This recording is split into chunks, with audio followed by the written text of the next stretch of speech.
আজকে আমাদের আলোচনার বিষয় হচ্ছে একাদশ শ্রেণীর সেমিস্টার 2 এর দ্বিতীয় কবিতা। একাদশ শ্রেণীর সেমিস্টার 2 এর দ্বিতীয় কবিতা স্টিল আই রাইজ। এই স্টিল আই রাইজ কবিতাটি লিখেছেন মায়া অ্যাঞ্জেলো। এই মায়া অ্যাঞ্জেলোর বিষয়ে যদি আমরা জানতে চাই, তাহলে এই মায়া অ্যাঞ্জেলোর জীবনী যদি আমরা জানি, আমাদের প্রত্যেকটি শিক্ষার্থী থেকে শুরু করে শিক্ষক প্রত্যেকের শরীরের লোম দাঁড়িয়ে যাবে। আমার জীবনে আমি যতগুলি কবিতা পড়েছি, সমস্ত কবিতার মধ্য থেকে অনুপ্রেরণামূলক কবিতা হিসেবে স্টিল আই রাইজ কবিতার মতো আর কবিতা আমি পাইনি। তাই শিক্ষার্থী বন্ধুদের কাছে আমি আবেদন রাখছি, এই কবিতাটি তোমরা যখন পড়বে, এই কবিতার মধ্য দিয়ে কবি কি বোঝাতে চেয়েছেন সেই জিনিসটা তোমরা একটু বোঝার চেষ্টা করবে। এবং এই কবিতায় যে কবি যিনি লিখেছেন সেই কবির জীবনীটা যদি ভালোভাবে জানো, তাহলে এই আঘাতপ্রাপ্ত তার যে জীবন, সেই জীবনের থেকে কিভাবে উঠে দাঁড়ানো যায়, ঘুরে দাঁড়ানো যায়, সেই জীবনটা যদি আমরা একবার ভালো করে দেখে নেই, তার জীবন যদি একবার করে নেই, তাহলে তার জীবনটা যদি সামনে দাঁড় করে আমরা যদি এগিয়ে যাওয়ার অনুপ্রেরণা না পাই, তাহলে আমরা শিক্ষার্থী হিসাবে আমাদের জীবন পুরোপুরি ব্যর্থ শিক্ষার্থী বন্ধুরা। যাই হোক, আমাদের বেশি কথা না বাড়িয়ে মায়া অ্যাঞ্জেলোর বিষয়ে যদি আমরা জানতে চাই, তাহলে আমরা জানতে পারবো।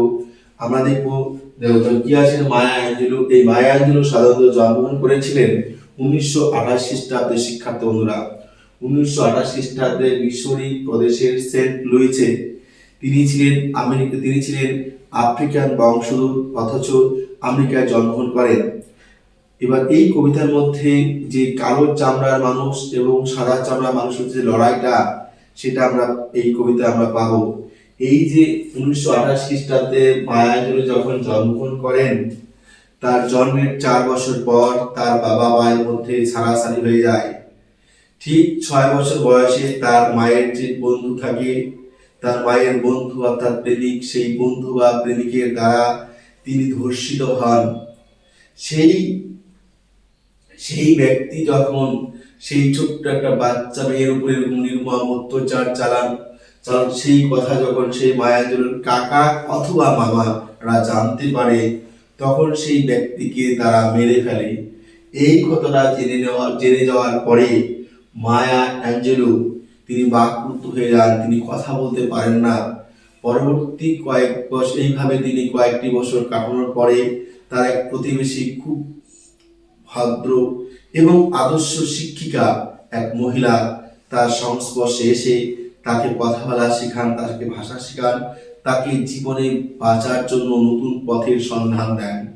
তারপর থেকে মায়া অ্যাঞ্জেলো তিনি একজন নৃত্যশিল্পী, একজন গায়িকা, একজন একজন নাট্যকার, একজন অভিনেত্রী এবং একজন বহু প্রতিভাবান লেখক এবং কবি হিসাবে তিনি আত্মপ্রকাশ করেন। এবং এমনকি তিনি ঘানা এবং আমেরিকা যে বিশ্ববিদ্যালয় রয়েছে সেখানে তিনি অধ্যাপিকার কাজ করেন। এবার তিনি এমন একজন মহিলা ছিলেন, তিনি এমন একজন মহিলা ছিলেন যিনি 1978 যিনি আর কি আমেরিকার প্রেসিডেন্ট যখন রাষ্ট্রপতি বা প্রেসিডেন্ট যখন নাকি তিনি সভাপতি পাঠ করেন, সভাপতির যে শপথ অনুষ্ঠান, এই অনুষ্ঠানে হয়, সেই শপথ অনুষ্ঠানে তিনি যখন শপথ পাঠ নেবেন, ঠিক সেইখানে সেই মায়া অ্যাঞ্জেলোকে তিনি কি করেন, তিনি কবিতা আবৃত্তির জন্য আমন্ত্রণ জানান। সেখানে তিনি সেই কবিতা আবৃত্তি পাঠ করেন, যেটা ইতিহাসে দেখা যায়, ইতিহাসে দ্বিতীয়বার ঘটেছে। মহিলা হিসেবে তিনি প্রথমবার এই এই এই কাজটি করেছেন। তাহলে দেখো, মায়া অ্যাঞ্জেলোর বিষয়ে আমরা সংক্ষিপ্তভাবে জেনে নিলাম। তাহলে মায়া অ্যাঞ্জেলো ছোটবেলায় যেরকম তিনি হতভম্ব ছিলেন, যে দুঃখ কষ্ট যন্ত্রণার মধ্য দিয়ে বড় হয়েছেন, সেই বিষয়টাকে তিনি তারপরে তিনি নাগরিক আন্দোলনের সঙ্গে যুক্ত ছিলেন। যে শ্বেতাঙ্গ বর্ণের মানুষেরা সেই কৃষ্ণাঙ্গ বর্ণের মানুষদের যে দাসত্ব করে রাখতেন, তাদের দেখতে পারতেন না, নিচু নজরে দেখতেন, সেই সমস্ত প্রতিরোধকে ভেদ করে তিনি সমাজে মাথা উঁচু করে দাঁড়িয়েছিলেন এবং সেই শ্বেতাঙ্গদের চোখে চোখ রেখে তিনি প্রতিবাদ করতেন, তিনি তাদের কথা বলতেন, তিনি তাদের মনোযোগকে আকর্ষিত করে সে নিজে নতুন ভাবে সমস্ত কৃষ্ণাঙ্গ বর্ণের মানুষদের বাঁচার স্বপ্ন দেখেছিলেন। যে মহিলা, তার নাম হচ্ছে কি মায়া অ্যাঞ্জেলো। এই মায়া নামটি এসেছে তার দাদা তাকে মেয়ে সিস্টার বলে ডাকতো, সেই মেয়ে সিস্টার থেকে এসেছে মায়া অ্যাঞ্জেলো নামটি। তাহলে শিক্ষার্থী বন্ধুরা, এই আমরা সংক্ষিপ্ত বিষয় আমরা জানতে পারলাম। মায়া অ্যাঞ্জেলো তার আত্মজীবনী গ্রন্থ হিসেবে 7টি গ্রন্থ লিখেছিলেন। তৃতীয় যে আত্মজীবনীমূলক গ্রন্থ রয়েছে, সেখানে আমরা এই স্টিল আই রাইস কবিতাটি পাবো, অ্যান্ড স্টিল আই রাইস কবিতা সংকলনের বইয়ে। সেই বইটির মধ্যে 30 থেকে 32টা কবিতা রয়েছে, সেখানকার একটা কবিতা স্টিল আই রাইস আজকে আমরা পড়ব। স্টিল আই রাইস কথা অর্থ হচ্ছে তবু আমি উঠে আসি, তবু আমি উঠে আসি। তাহলে শিক্ষার্থী বন্ধুরা, চলো আর দেরি নয়, এটি একটি লাইরিক পোয়েম। তাহলে এই কবিতাটি আমরা আজকে এখন আলোকপাত করব। প্রতিটি ওয়ার্ড বাই ওয়ার্ড আমি তোমাদের সামনে আলোচনা করব। তাহলে তোমরা, আশা রাখছি তোমরা শুরু থেকে শেষ পর্যন্ত যদি দেখো, তাহলে অবশ্যই কবিতাটি বুঝতে পারবে। তাহলে শিক্ষার্থী বন্ধুরা, চলো আর দেরি নয়, আমরা শুরু করছি আজকের কবিতার আলোচনা। বলছি, দেখো কি বলছি, ইউ এবং আই, এখানে ইউ এবং মি। ইউ বলতে এখানে সাদা চামড়ার মানুষদের কথা বলা হচ্ছে, হোয়াইট কমিউনিটি মানে হোয়াইট পিপলদের কথা বলা হচ্ছে। ইউ মে রাইট, তোমরা লিখতে পারো। ইউ মে রাইট, তোমরা লিখতে পারো। মি, আমাকে নিয়ে। ডাউন, খারাপ করার জন্য, নিচু করার জন্য। ইন হিস্টরি, ইতিহাসে। অর্থাৎ তোমরা ইতিহাস লিখতে পারো, তোমাদের ক্ষমতা রয়েছে। মায়া অ্যাঞ্জেলো বলেছেন, মি বলতে আমাকে বলতে ব্ল্যাক কমিউনিটির কথা বলা হচ্ছে, ব্ল্যাক পিপলদের কথা বলা হচ্ছে, যে কালো চামড়া মানুষদের কথা বলা হচ্ছে। তিনি কালো চামড়া মানুষ ছিলেন, তাই তিনি বলছেন তোমরা আমাদের নিয়ে লিখতে পারো। ইতিহাস, যে ইতিহাস পড়ে মানুষ আমাদের খারাপ ভাববে, সেই ইতিহাস তোমরা লিখতেই পারো, কেননা ক্ষমতা রয়েছে তোমাদের হাতে। উইথ ইউর বিটার, তোমাদের তিক্ত, টুইস্টেড, বিকৃত, লাইস, মিথ্যা দিয়ে। অর্থাৎ যে ইতিহাস তোমরা লিখছো, আমরা জানি সেই ইতিহাস তিক্ত, আমরা জানি সেই ইতিহাস বিকৃত, আমরা জানি সেই ইতিহাস কি মিথ্যা, কিন্তু তোমাদের হাতে ক্ষমতা, তোমরা লিখতেই পারো। বলছে ইউ মে, তোমরা পারো। টট মি, আমাকে মারিয়ে যেতে।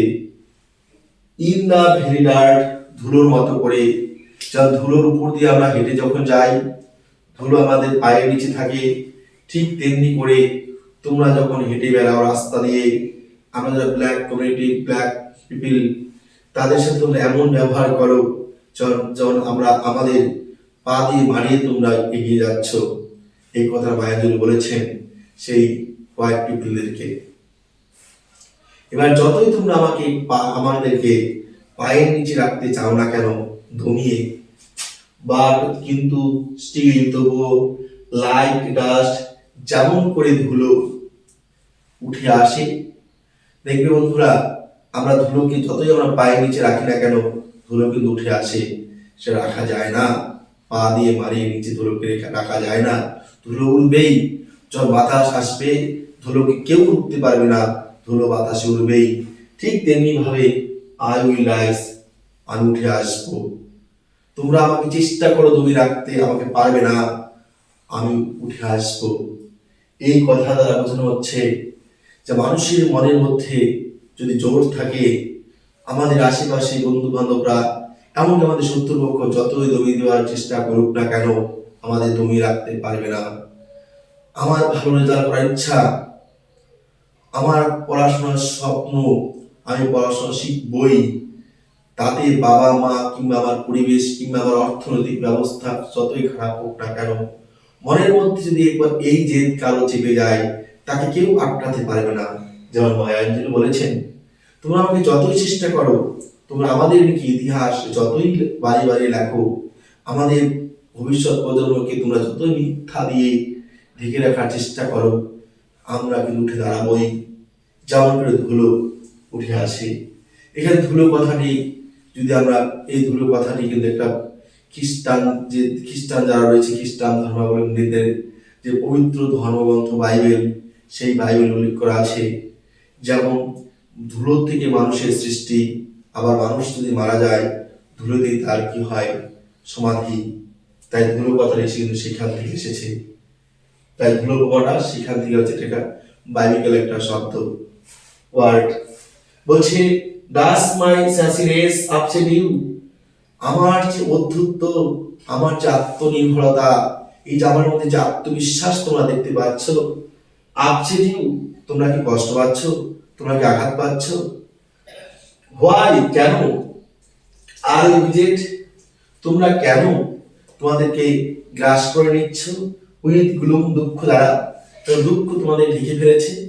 আমি শুধুমাত্র আমি হেঁটে চলেছি আমার আত্মনির্ভরতার সঙ্গে, আমার অহংকার বোধের মধ্য দিয়ে আমি উঠে দাঁড়াতে পারবো, এই বিশ্বাস নিয়ে, এই বিশ্বাস নিয়েই তোমাদের মনের মধ্যে আতঙ্ক গ্রাস করে ফেলেছে, ভয় গ্রাস করে ফেলেছে।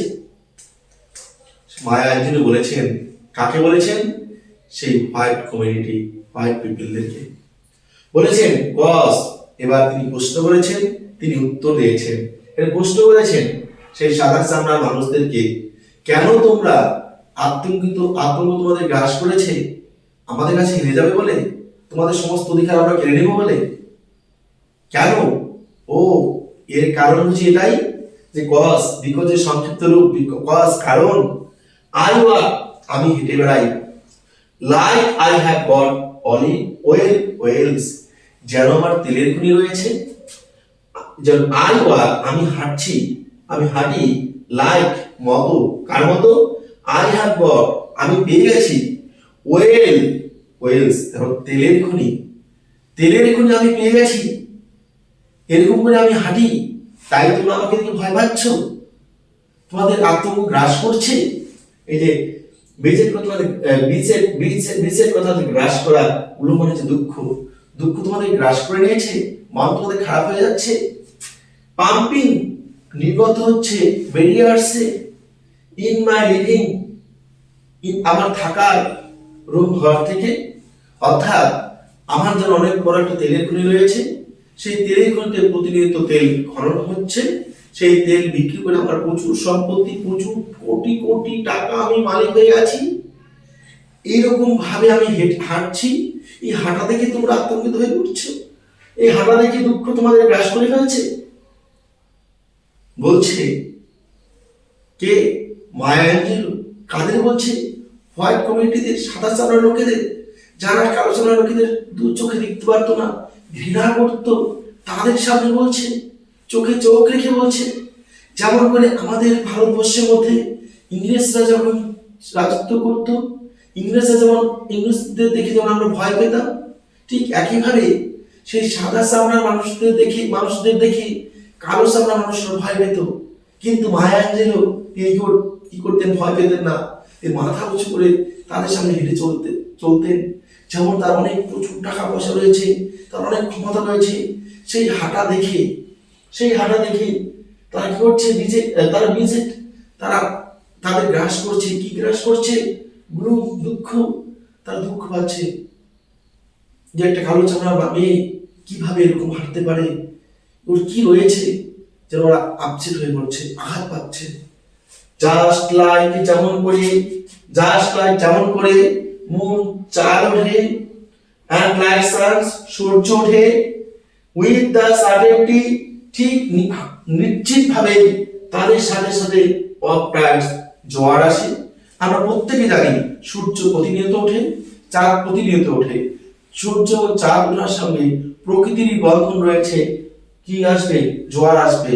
সেই জোয়ার যখন নিশ্চিত, সূর্য উঠবে, চাঁদ উঠবে, এটাও নিশ্চিত। এবার শিক্ষার্থী বন্ধুরা, তোমাদের প্রশ্ন হতে পারে, স্যার চাঁদ তো একটা, কেন এখানে প্লুরাল নাম্বার হলো? চাঁদ বলতে এখানে রাতের পর রাতের কথা বলা হচ্ছে। চাঁদ কখন উঠে? রাতে। সান বলতে প্রতিদিনকে বোঝাচ্ছে, দিনের পর দিন আসে। এটা যেমন কেউ আটকাতে পারবে না, জোয়ারকে কেউ আটকাতে পারবে না, ঠিক তেমনি জাস্ট লাইক হোপস, যেমন করে আশা স্প্রিঙ্গিং, উঁচু দিকে, অর্থাৎ লাফাতে থাকে, হাই উঁচু দিকে, মানে আশা দিন দিন মানুষের বাড়তে থাকে। ঠিক যেমন করে ঠিক তেমন করে স্টিল তবু আই উইল রাইজ, আমি উঠে আসবো। কবি বলেছেন, মায়াবী বলেছেন, চাঁদ প্রতিদিন আকাশে উঠবে, ওঠে, সূর্য প্রতিদিন আকাশে ওঠে, ঠিক তেমন ভাবে জোয়ার আসে, এটাও নিশ্চিত। এই যে সার্টেনটি, নিশ্চিত ভাবে আপনার জোয়ার আসবে, এটা কেউ আটকাতে পারবে না। ঠিক তেমন ভাবে প্রতিটি মানুষের স্বপ্ন থাকে যে তার আশাটাকে উঁচুর দিকে নিয়ে যাবে, এটা যেমন ঠিক তেমনি স্টিল তবু আই উইল রাইজ, আমি উঠে আসবো। সেই সাদা চামড়া মানুষদের বলছে, তোমরা যতই আমাকে দমিয়ে রাখার চেষ্টা করো না কেন, আমি উঠবই, আমাকে কেউ উঠতে পারবে না। তোমরা যতই চেষ্টা করো, আমি উঠে দাঁড়াবই। কবি বলেছেন, যেমন করে সূর্য ওঠে, যেমন করে চন্দ্র ওঠে, যেমন করে নদীতে জোয়ার আসে, এটা কেউ আটকাতে পারে না, রুখতে পারে না। আমিও তোমাদের সামনে কথা দিচ্ছি, আমি উঠে দাঁড়াবো, তোমরা কেউ আমাকে রুখতে পারবে না।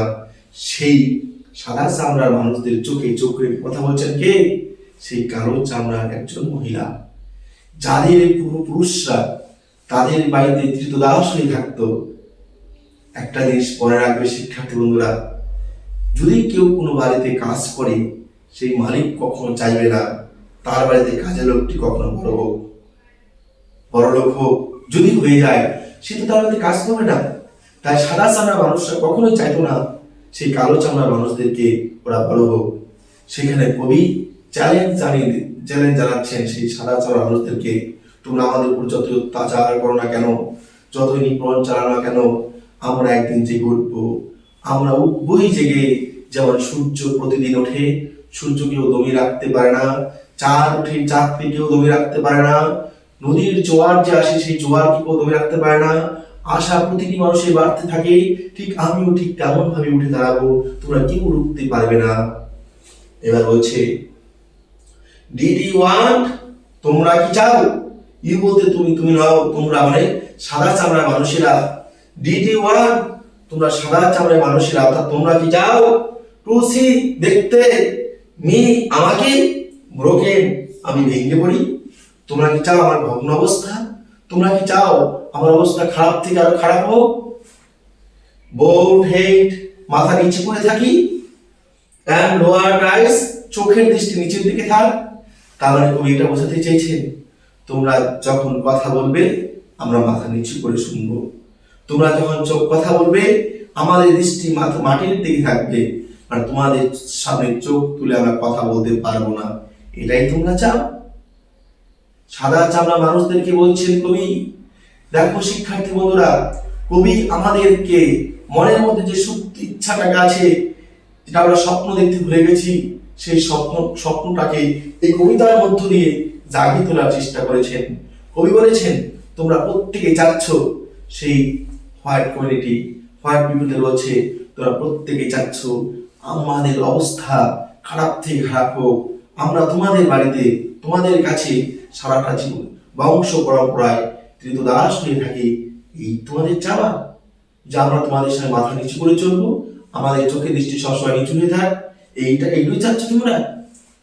বলছে দেখো, এবার বলছে, সোলজার ফলিং ডাউন, আমাদের স্কন্ধ, আমাদের কাঁধ নিচেতে থাক।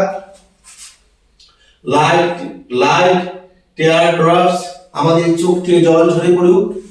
চোখ থেকে জল কাঁধে ঝরে পড়ে যাদের প্রচুর দুঃখ থাকে, কষ্ট থাকে মনের ভিতরে, তাদের দুঃখ কষ্টে তারা যখন মানুষের সামনে কান্না করতে পারে না, এই রাতের বেলা যখন একা থাকে তখন তাদের চোখে জল পড়ে। সেই রকম টিয়ার ড্রপস, চোখের জল ঝরে পড়ুক, তোমরা চাও? Weakened by my soulful cries, আমাদের দুর্বল করে দিক। উইকেন্ড মানে হচ্ছে দুর্বল হয়ে যাওয়া। বাই, কি দুর্বল করবে? মাই সোলফুল ক্রাইস, আমার অন্তস্থ যে কান্না, ভিতর থেকে আমাকে পুরি করে খাচ্ছে, আমাদের অবস্থা খারাপ থেকে খারাপ হচ্ছে, এটা তোমরা চাও? সেই সাদা চামড়া মানুষদেরকে বলছে কবি যে আমরা এটা দীর্ঘদিন নয়, আমি উঠে আসবো। মানে আমি উঠে আসবো মানে কি? আমরা উঠে আসবো। সমস্ত সেই কালো চামড়া মানুষদের পরিস্থিতি পাল্টাবে, তারাও কোনো একদিন সেই সাদা চামড়া মানুষদের সমকক্ষ হয়ে উঠবে। এই বার্তায় কবিতার মধ্যে তিনি দিয়েছেন।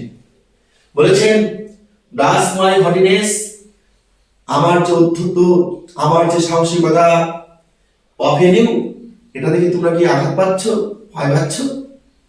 Don't you take every hard, তোমরা সেটাকে কঠিন ভাবে নেবে না। টেক মানে নেওয়া, এভরি মানে ভয়ঙ্কর ভাবে, হার্ট মানে কঠিন, অর্থাৎ তোমরা সেটা সিরিয়াসলি নেবে না। আমি যে হেঁটে চলেছি এটাকে খুব সিরিয়াসলি নেবে না। কেন নিচ্ছ আমাকে আমাকে আমরা যে চলছি এই আমার চলাটাকে দেখে, আমার যে উদ্ধত্ত, আমার যে অহংকার, এটা দেখে তোমরা কেন ভয় পাচ্ছ? সিরিয়াসলি নেবে না, নিও না তোমরা। বলছে সাদা চামড়া মানুষদেরকে। যখন কবি হেঁটে যাচ্ছে, সেই সাদা চামড়া মানুষেরা বলছে, এই কি, ও কেন এভাবে হেঁটে যাচ্ছে, ও তুমি হাঁটতে পারে না? তখন সেই কবি তাদের ব্যঙ্গ করে বলছেন, তোমরা কেন ভয় পাচ্ছ? আমি একা হেঁটে চলছি, আমাকে হাঁটতে দাও। তোমরা কি এটার জন্য আমার অধ্যত্ব দেখে, আমার অহংকার দেখে, আমার আত্মনির্ভরতা দেখে, আমার যে আত্মবিশ্বাস, সেটা দেখে ভয় পাচ্ছ? সিরিয়াসলি সেটা ভয় পেও না। এবার কবি নিজে প্রশ্ন করছে, নিজে উত্তর দিচ্ছেন, কজ, এর কারণ, আই লাভ, আমি হাসি, লাইক আই হ্যাভ গট, যেন আমি পেয়ে গেছি, গোল্ড মাইন, স্বর্ণের খনি। দেখো শিক্ষার্থী বন্ধুরা, স্বর্ণের খনি, স্বর্ণের খনির মালিক মানে কি? বিশাল সম্পত্তির মালিক। সেই সম্পত্তির মালিক কারা থাকবে? সাদা চামড়া মানুষেরও থাকবে, এটাই তাদের ধারণা ছিল। কিন্তু কবি যেভাবে হেঁটে চলেছেন, কবি যেভাবে হেসেছেন, যখন হেঁটে চলেছেন তখন তার তেলের খনি রয়েছে, ঠিক একইভাবে তার মুখে যে হাসি রয়েছে, সেই হাসিটা যেন মনে হচ্ছে তার স্বর্ণের খনি রয়েছে। ডিগিং, খনন চলছে, খননের কাজ চলছে। ইন মাই, কবির নিজের, ইন মাই, কবির অর নিজের ব্যাকইয়ার্ড, তার বাড়ির পিছনে যে খালি জায়গা রয়েছে, সেই খালি জায়গা অর্থাৎ উঠোন দুয়ার, সেই উঠোনের মধ্যে যেন স্বর্ণের খনি রয়েছে। সেই খনন করে গাড়ি গাড়ি ট্রাক ট্রাক ট্রাক ট্রাক করে কি করা হচ্ছে? স্বর্ণ বের করা হচ্ছে। আর সেই স্বর্ণ বিক্রি করে কোটি কোটি টাকার মালিক তিনি। তাই তার মুখে সেই রকম হাসি, যেন সেই সাদা চামড়া মানুষরা দেখতে পাচ্ছে। তাই তাদের মনে তারা দুঃখ পাচ্ছে, তারা তারা কি হচ্ছে? তারা অ্যাওফুলি হার্ট হয়ে যাচ্ছে। কবি বলছে ইউ মে, তোমরা পারো, শুট, বিদ্ধ করতে, শুট মানে গুলি করা, এখানে হচ্ছে বিদ্ধ করা, মি, আমাকে, কালো চামড়া মানুষদেরকে, উইথ ইউর ওয়ার্ডস, তোমাদের কথার দ্বারা, তোমাদের মুখের ভাষা দ্বারা, তোমরা যে খারাপ খারাপ কথা আমাদেরকে নিয়ে বলো, সেই অপমানজনক কথা দিয়ে আমাদেরকে বিদ্ধ করতে পারো, যতবার অপমান করতে পারো। ইউ মে কাট, তোমরা আমাদেরকে কাটতে পারো, কেটে টুকরো টুকরো করে দিতে পারো। মি, ইউ মে কাট, তোমরা কেটে টুকরো টুকরো করে দিতে পারো। মি, আমাকে, আমাকে নয়, কালো চামড়া মানুষদেরকে, কি দ্বারা? উইথ ইউর আইস, দ্বারা, তোমাদের চোখের দৃষ্টি দ্বারা। দেখবে শিক্ষার্থী বন্ধুরা, অনেক সময় কিছু কিছু মানুষ আমাদের দিকে তাকায়, তোমাদের দিকে তাকায়, দেখি ভয় লাগে, না যেন কি হয়েছে, ভয় লাগে, ভয় এতটাই গ্রাস করে যে তার সামনে যাওয়ার সাহস হয়ে ওঠে না। কবি কিন্তু সেই কথাটাই বলেছেন যে তোমাদের চোখের যে দৃষ্টি, অর্থাৎ সাদা চামড়া মানুষেরা কালো চামড়া মানুষদের দেখে যেভাবে তাকাতো, কেটে ফেলার মতো অবস্থা। তাই বলছি, তোমরা আমাদেরকে কেটে ফেলতে পারো তোমাদের চোখের দৃষ্টি দ্বারা। ইউ মে, তোমরা পারো, কিল মি, মেরে ফেলতে আমাদেরকে, উইথ ইউর হেটফুলনেস, ঘৃণার দ্বারা, তোমরা আমাদের ঘৃণা করো, এতটাই ঘৃণা করো যেন আমরা অপমানিত হয়ে মারা যাই, এরকম অবস্থা। বাট, যতই তোমরা অত্যাচার করো না কেন, কিন্তু স্টিল, তবুও, লাইক এয়ার, যেমন করে বাতাস উঠে আসে, বাতাসকে কেউ দমিয়ে রাখতে পারে না, আই উইল রাইজ, ঠিক তেমন ভাবেই আমি উঠে আসবো। কবি বলেছেন, তোমরা যতই চেষ্টা করো না কেন কথা দ্বারা অপমান করতে, কথা দ্বারা চোখের দৃষ্টি দ্বারা আমাকে নিক্ষেপ করতে, আমাদেরকে মেরে ফেলতে, অপমান করতে, যাই তোমরা করো না কেন, তোমাদের সমস্ত অত্যাচারের সহন ক্ষমতা আমার এসেছে। আমি সমস্ত কিছু সহ্য করে, বাতাস যেমন উঠে আসে তাকে আটকানো যায় না, আমরাও তেমনি ভাবে উঠে আসবো, এই দাসত্ব প্রথা থেকে বেরিয়ে আসবো। আমাদেরকেও তেমনি ভাবে কোনোদিনও তোমরা দমিয়ে রাখতে পারবে না, উঠে আসবোই। বলছি আই উইল রাইজ, উঠে আসবো। উইল কথার অর্থ হচ্ছে যখন নিশ্চয়তা, যখন মনে করো সম্ভাবনা অনেকটাই বেশি হয় কাজটি হওয়ার, তখন উইল ব্যবহার করা হয়। তাই বলছে আই উইল রাইজ, আমি উঠে আসবোই। ডাস মাই সাকসেস, দেখো শিক্ষার্থী বন্ধুরা, এই কথাই বলার আগে আমি একটু আলাদাভাবে আলোচনা করে নিচ্ছি।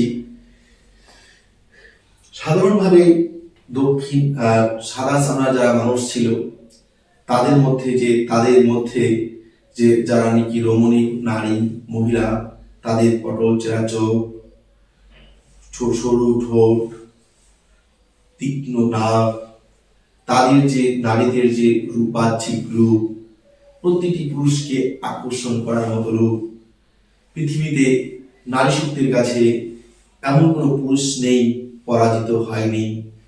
ঠিক সেই নারী শক্তির যে নারী সত্তা, সেই নারী সত্তার কথা কবি এখানে তুলে ধরেছেন।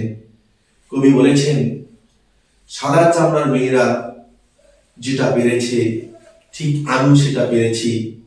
আমার মধ্যেও সেই সাদা চামড়ার মেয়েদের কাছে যা হয়েছে, আমার মধ্যেও সেই প্রতিটি জিনিসই রয়েছে। সেই জিনিসগুলি দ্বারা বলছে ডাস মাই সেক্সিনেস, আমার যে যৌবন, আমার যে নারীত্ব, আমার যৌবন, আমার যে নারীত্ব, এই আপসেটেও এটা দেখো তোমরা আঘাত পাচ্ছ।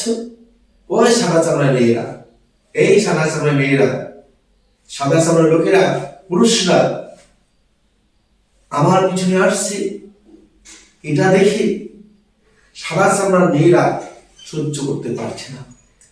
কবি কেন বলছেন এই কথা?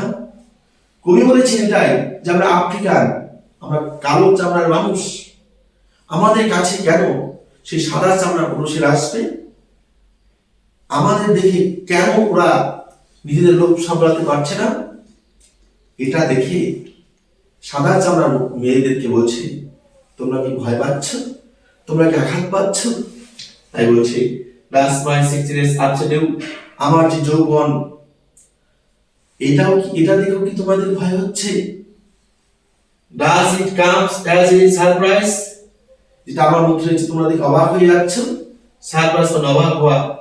দ্যাট, যেটি আই ডান্স, আমি যখন নাচি, like have got a diamonds, যেন আমার মধ্যে হিরে রয়েছে।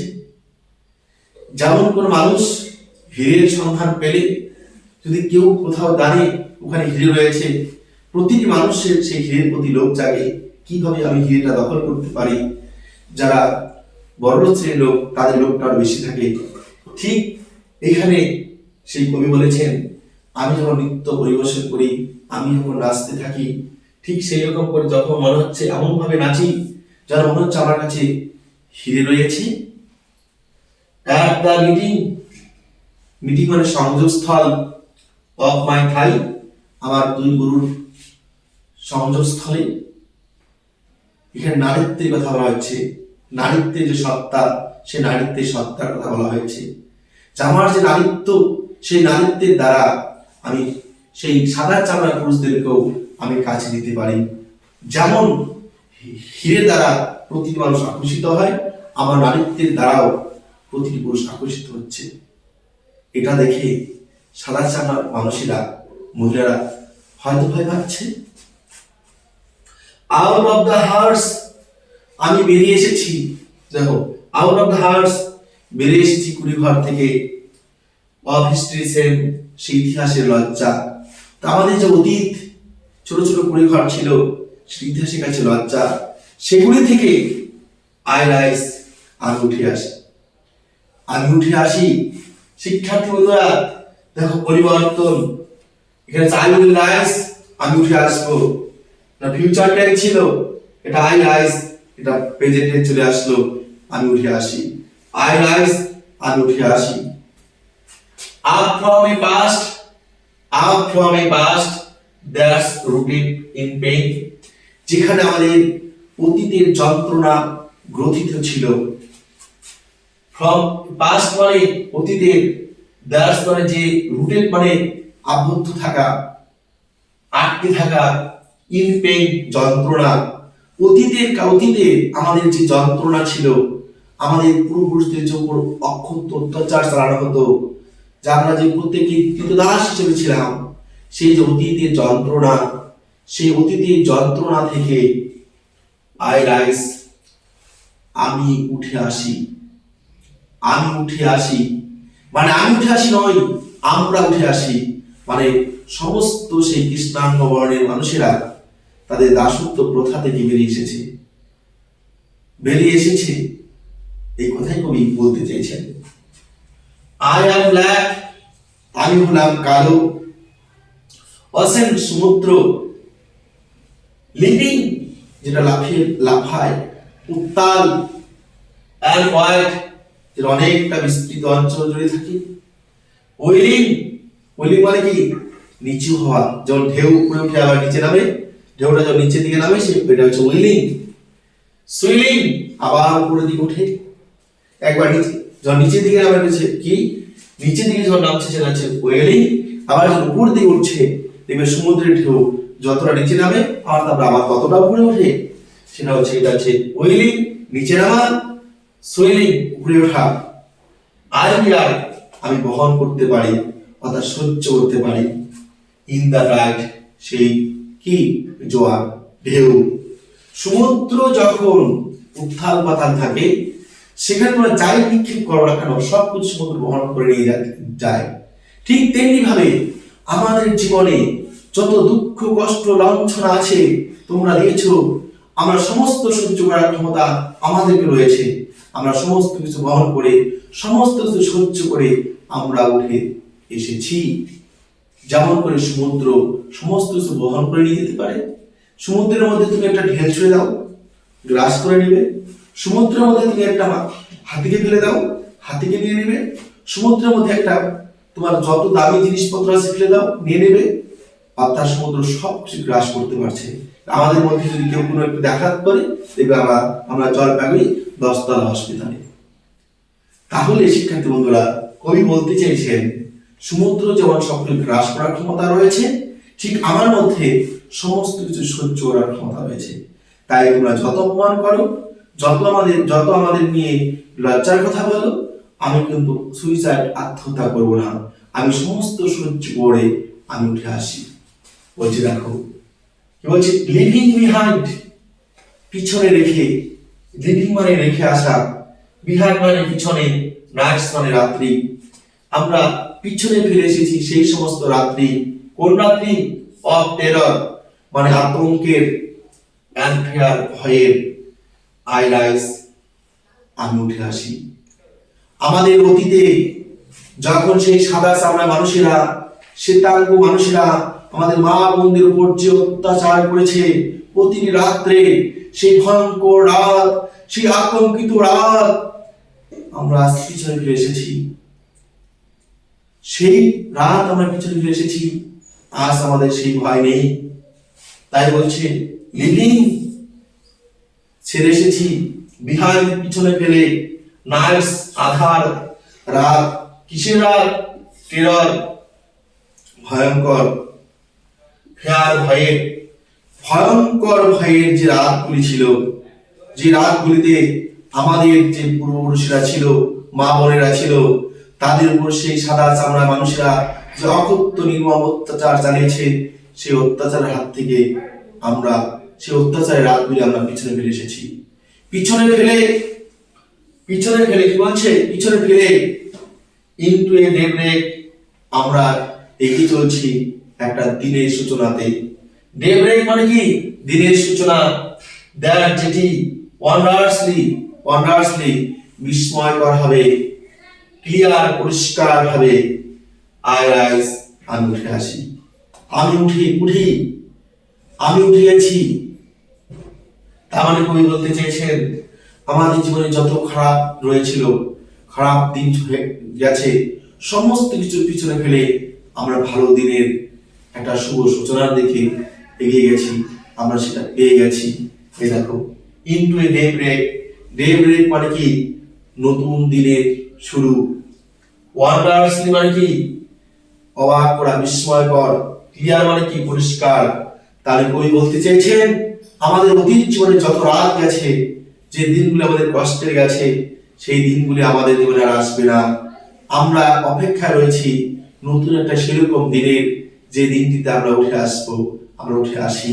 বলছে আই রাইজ, আমি উঠে আসি, আমি উঠে এসেছি, আমি উঠে এসেছি। তার মানে কি? কবি এসে গেছেন, কবি এসে গেছেন, অর্থাৎ সমস্ত কৃষ্ণাঙ্গ বর্ণের মানুষেরা তাদের অধিকার আস্তে আস্তে ফিরে পাবেন। ব্রিঙ্গিং, এনেছি, দা গিফটস, উপহার, দ্যাট, যেগুলি, মাই অ্যানসেস্টার্স, আমার পূর্বপুরুষেরা গেভ, দিয়েছিল, অর্থাৎ পূর্বপুরুষদের উপহার যা আমরা পেয়েছিলাম, সেই পূর্বপুরুষদের উপহারগুলি আমি নিয়ে এসেছি। পূর্বপুরুষদের উপহার, সেই উপহার কি? সেই ব্ল্যাক যে ম্যান রয়েছে, ব্ল্যাক ম্যানদের, অর্থাৎ কালো চামড়া মানুষদের, যারা নাকি আগে লড়াই করেছে, তাদের যে উত্তম সাহস, তাদের যে আত্মবিশ্বাস, যে কবি যেগুলি পেয়েছিল, সেগুলি তিনি করেছেন উপহার হিসেবে এনেছেন। আই অ্যাম দ্য ড্রিম, আমি হলাম স্বপ্ন, আমি হই স্বপ্ন, অ্যান্ড দ্য হোপ, এবং আশা, অফ দ্য স্লাভ, কৃতদাসদের, মানে আমাদের যে কৃতদাস যারা ছিল, তাদের কাছে আমি স্বপ্ন, তাদের কাছে আমি আশা। কিসের স্বপ্ন, কিসের আশা? তাদের কাছে আমি সেই আশা, তাদের সেই কৃতদাস কথা আমি বিলোপ করব, তাদের সেই কৃতদাসদের যে বন্ধন, সেটা আমি তাদের কাছে বের করে আনতে পারবো। আমাদের ভবিষ্যৎ প্রজন্ম আর সেই কৃতদাস থাকবে না। আমরাও সেই আমেরিকাতে যারা সাদা চামড়া মানুষ রয়েছে, তাদের মতো আমরাও নিজেদের অধিকার সেখানে দাবি করতে পারবো, আমরা নিজেদের মতো বাঁচতে পারবো, আমরা তাদের কাছে আর অত্যাচারিত হব না। এই যে একটা আশা, এই যে একটা স্বপ্ন, সেটা আমি হলাম তাদের কাছে সেই আশা, সেই স্বপ্ন। কে বলেছেন? কবি বলেছেন। আই রাইজ, আমি উঠে আসি, আই রাইজ, আমি উঠি, আমি কি? আমি জেগেছি, আমি উঠে এসেছি। আই রাইজ, আমি উঠে এসেছি। কবি বর্তমান সময় চলে এসেছেন। তার যে দাসত্ব কথা, তাদের যে অতীতের যে ঘটনা, সমস্ত কিছুর পিছনে ফেলে তাদের যে ব্ল্যাক কমিউনিটি রয়েছে, ব্ল্যাক ম্যান রয়েছে, কৃষ্ণাঙ্গ বর্ণের মানুষ রয়েছে, তার নতুন ভাবে বাঁচার স্বপ্ন পেয়েছেন। কার মধ্য দিয়ে? এই কবি মায়াঞ্জনের মধ্য দিয়ে। তাহলে শিক্ষার্থী বন্ধুরা, তোমরা কবিতাটা আশা করি বুঝতে পেরেছ। তোমরা বারবার করে কবিতাটি দেখো, তাহলে দেখবে এই যে কবি কিভাবে নিজের জীবন উৎসর্গ করে তার জীবনে ঘটে যাওয়া ঘটনাগুলিকে ভুলে গিয়ে নিজেকে কিভাবে মানব সমাজে প্রতিষ্ঠিত করেছে। শুধু নিজেকে প্রতিষ্ঠিত করেছে তাই নয়, তার যে পূর্বপুরুষ ছিল, তার যে কমিউনিটি ছিল, সেই সমস্ত কমিউনিটিকে তিনি তার সেই স্ল্যাব থেকে, তার কৃতদাসদের প্রথা থেকে তাদের বের করে আনতে সক্ষম হয়েছিলেন। তার শিক্ষার্থী বন্ধুরা, আজকের মতে এখানে আজকের ক্লাস শেষ করছি। যারা ভিডিওটি শুরু থেকে শেষ পর্যন্ত দেখেছো, তাদেরকে অশেষ ধন্যবাদ। এরকম ভিডিও পেতে চাইলে তোমরা ভাবো যে স্যারের আরো ক্লাস আমাদের প্রয়োজন রয়েছে, তাহলে অবশ্যই এই ভিডিওটি পেতে চাইলে এখনো যারা আমার চ্যানেলটিকে সাবস্ক্রাইব করোনি, তারা অবশ্যই সাবস্ক্রাইব করে দেবে, এবং পাশে যে বেল আইকনটি রয়েছে সেটা অবশ্যই একটা ক্লিক করে দেবে, যাতে আমি যখনই ভিডিও আপলোড করব তোমরা যাতে খুব সহজে সেগুলি পেয়ে যেতে পারো। এরপরে আমি তোমাদের প্রশ্ন উত্তর পাঠাবো, এই ভিডিওতে এই ইউটিউব চ্যানেলে আপলোড করব, তোমরা সেখান থেকে দেখে নিতে পারবে। ভিডিওটি যারা শুরু থেকে শেষ পর্যন্ত দেখেছো, তাদেরকে অশেষ ধন্যবাদ। আজকের মতো বিদায় নিচ্ছি। সবাই তোমরা সুস্থ থাকবে, ভালো থাকবে।